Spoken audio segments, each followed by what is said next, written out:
အားလုံးပဲမင်္ဂလာပါထိုင်ဖိုလမ်းမှကြိုဆိုပါတယ်ဒီနေ့သင်ခန်းစာလေးကတော့ခီရှောဂျီနိုခွဲခါကဲပဲဖြစ်ပါတယ်ခီရှောဂျီနိုခွဲခါကဲမနက်ခင်းရိတ်တာမှာအဖိုးဖွားတွေကိုအိပ်ယာနှိုးတဲ့အချိန်အသုံးများတဲ့စကားလုံးလေးတွေကိုလေ့လာကြည့်ကြမယ်နော်အဲ့တော့ပထမဦးဆုံးအဖိုးဖွားရဲ့ကိုသွားနှိုးမဲ့အဖိုးဖွားရဲ့အခန်းထဲကိုမဝင်ခင်မှာတကားခောက်ကမယ်ပေါ့နော်အဲ့တော့ဂျပန်လိုဆိုရင်တော့ကွန်ကွန်ကွန်ဆိုပြီးတော့ဒါတကား၃ချက်ခောက်ကမယ်ကွန်ကွန်ကွန်ဆိုပြီးတော့တကားခောက်ပြီးတော့ရှစ်စရေရှိမတ်ရှစ်စရေရှိမတ်ခွင့်ပြုပါဝင်ခွင့်ပြုပါဆိုပြီးတော့ဒါအဖိုးဖွားစီကနေပြီးတော့ခွင့်တောင်းရမယ်ကွန်ကွန်ကွန်အရင်ဆုံးရှစ်စရေရှိမတ်ခွင့်ပြုပါဝင်ခွင့်ပြုပါဒီလိုလုပ်ခြင်းအပြင်အဖိုးဖွားပေါ်မှာလည်းဒါ respect လေးစားရရောက်တာပေါ့နော်နောက်တစ်ခုက Ohayo gozaimasu Ohayo gozaimasu အိုင်ဆာဆုလုပ်မယ်ပေါ့နော်ပထမဆုံးမင်္ဂလာနေ့နဲ့ခင်မှာ Ohayo gozaimasu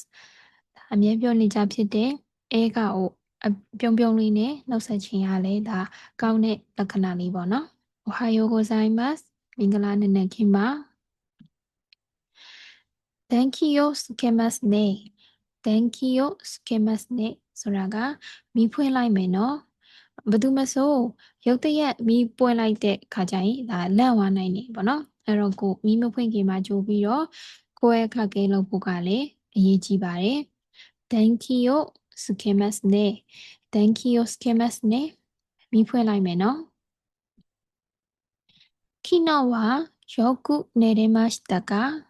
昨日はよく寝れましたかမနေ့ကကောင်းကောင်းအိပ်ပျော်ခဲ့ပါသလားဒါမျိုးလေးမေးပြီးချင်းရလေအဖိုးဖွားရဲ့ကျမ်းမာရေးအခြေအနေကိုတခါတည်းခက်ကူးနှင်းလောက်ရရောက်တာပေါ့နော် confirm လောက်ရရောက်တာပေါ့昨日はよく寝れましたか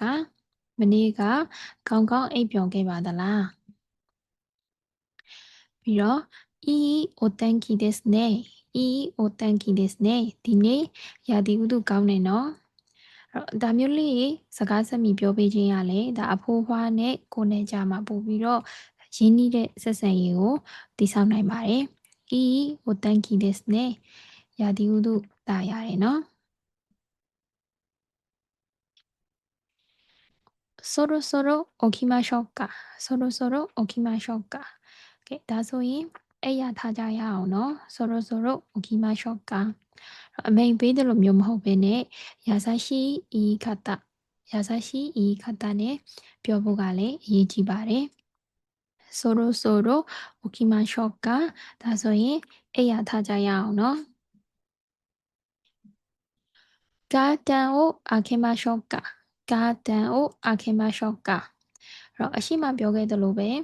ကိုဘာလုပ်မယ်ဆိုတာကိုအရင်မေးပြီးမှလုပ်တာကောင်းပါတယ်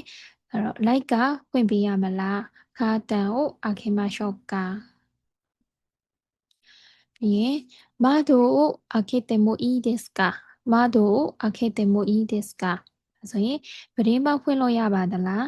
窓を開けてもいいですかဒါဆိုလေအရင်ဆုံးခွင့်တောင်းတင်တာပေါ့နော်もうすぐ朝ごはんです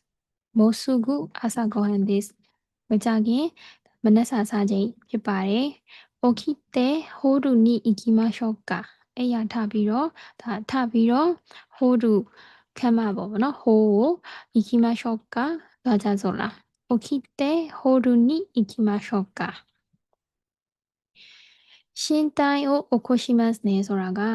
ခလာဒါဒီခန္ဓာကိုယ်ပေါ့နော်ဒီထိုင်မှုအတွက်ကူညီပေးပါမယ်身体を起こしますね布団をお取りしますねဆောင်းကိုဖယ်ပေးပါမယ်布団をお取りしますねအဲ့တော့ဖယ်တဲ့အခါမှာဆိုရင်ဒါဖူတုံကိုအတူတူရှိမတ်နေဆိုပြီးတော့ဒါရှိစရိရှိမတ်ပေါ့နော်ခွင့်ပြုပါဆိုပြီးတော့ထပ်ပြောလို့ရတယ်ပေါ့နော်အဲ့တော့အဖိုးဖွားရဲ့ဒီခန္ဓာကိုယ်ထိမဲ့အချိန်ပဲဖြစ်ဖြစ်ကူညီမဲ့အချိန်မှာပဲဖြစ်ဖြစ်အမြဲတမ်းအရင်ဆုံးရှင်းပြပေးရမယ်ပေါ့နော်ကိုဘာလုပ်မယ်ဆိုတာရုတ်တရက်ထိလိုက်တယ်ဆိုရင်ဒါလန့်သွားတာပေါ့ဖြစ်နိုင်တယ်ပေါ့နော်အားကြောင့်မို့အရင်ဆုံးကိုခိုင်းကြော်မလုပ်ခင်မှာအကူကြီးမပေးခင်မှာအရင်ဆုံးခွဲခတ်ခဲလုပ်ဖို့ကလည်းအရေးကြီးပါတယ် အဲ့တော့ဒါဆိုရင်ဒီနေ့လေ့လာခဲ့တာလေးတွေကိုပြန်ပြီးတော့အနှစ်ချုပ်ရမယ်ဆိုရင်အရင်ဆုံးအခန်းထဲမဝင်ခင်မှာဒါတကားခောက်ကမယ်ကုန်းကုန်းကုန်းစရိရှိမတ်ခွင့်ပြုပါပြီးရင်မနက်ခင်းအိုက်ဆာစုကလည်းအရေးကြီးရပေါ့နော်အိုဟိုင်ယိုဂိုဇိုင်းမတ်ပြီးတော့ဟာ thank you thank you စကေမတ်နဲ့ thank you စကေမတ်နဲ့မိဖွင့်မယ်နော်မိဖွင့်တဲ့အခါမှာတောင်းတာ thank you စကေမတ်နဲ့昨日はよく寝れましたかမနေ့ကကောင်းကောင်းအိပ်ပျော်ခဲ့ပါသလားဆိုပြီးတော့အဖိုးဖွားရဲ့ဒီခန္ဓာကိုယ်ကျန်းမာရေးအခြေအနေကိုခက်ကူနေလုပ်လို့ရတယ်။いいお天気ですねရာသီဥတုတာရတယ်နော်။そろそろ起きましょうかဒါဆိုရင်ဒါအိပ်ယာထားကြစို့လားそろそろ起きましょうか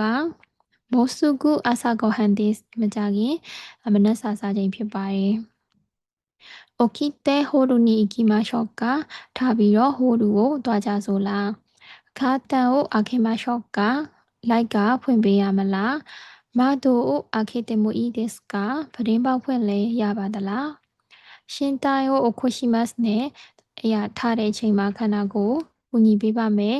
ဖူတုံကိုお取りしますねဆောင်းဖယ်လိုက်မယ်နော်ဆောင်းဖယ်ပေးပါမယ်ရှစ်စရင်ရှိမတ်ခွင့်ပြုပါနော်အဲ့တော့ဒီစကားတွေကိုဒါအစဉ်တိုင်းဖြစ်နေစရာမလိုဘူးပေါ့နော်ကိုခုလက်ရှိရှိနေတဲ့အခြေအနေပေါ်မှာလိုက်ပြီးတော့ပြောပေးရပါတယ်ဘာပြီးရင်ဘာသုံးရမယ်ဆိုပြီးတော့သတ်မှတ်ထားတာတော့မရှိပါဘူးเนาะဆိုရင်ဒီနေ့သင်ခန်းစာလေးကတော့ဒီလောက်ပါပဲအားလုံးဒီနေ့ဗီဒီယိုလေးကိုကြည့်ရှုပေးတဲ့အတွက်ကျေးဇူးတင်ပါတယ်နောက်သင်ခန်းစာလေးကတော့တိုင်းချောခါခုနေနော်ခွဲခါကဲပဲဖြစ်ပါတယ်ဆိုနောက်ဗီဒီယိုလေးမှာပြန်တွေ့ကြမယ်เนาะ자, 마다네. 바이바이.